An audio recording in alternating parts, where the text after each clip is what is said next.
High YouTube, এখন আমি আপনাদের সাথে শেয়ার করব কিভাবে উইন্ডোজ 7 এ অটো প্লে ডিসেবল করবেন।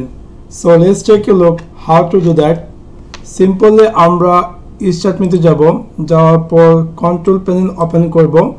ওপেন করার পর ভিউ বাই ক্যাটাগরি থেকে আমরা লার্জ আইকন চুজ করব এবং যখন আমরা লার্জ আইকন চুজ করব তখন আমরা এখানে অটো প্লে একটা দেখতে পারবো। তো সিম্পলি আমরা ওটাতে ক্লিক করব।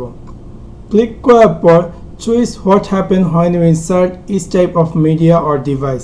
সো সিম্পলি আমরা এটাকে আনচেক করে দেব এবং সেভ করে দেব। সো ফর এক্সাম্পল টেস্ট হিসাবে আমি যে কোনো একটা ইউএসবি ড্রাইভার ইনসার্ট করি আমার কম্পিউটারে।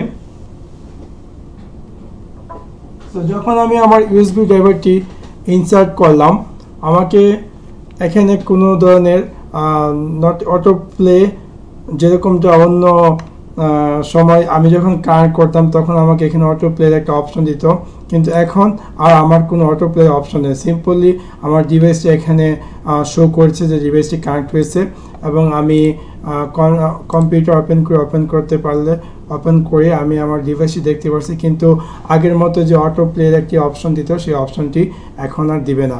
So that's it. Thanks for watch my video. Like and subscribe.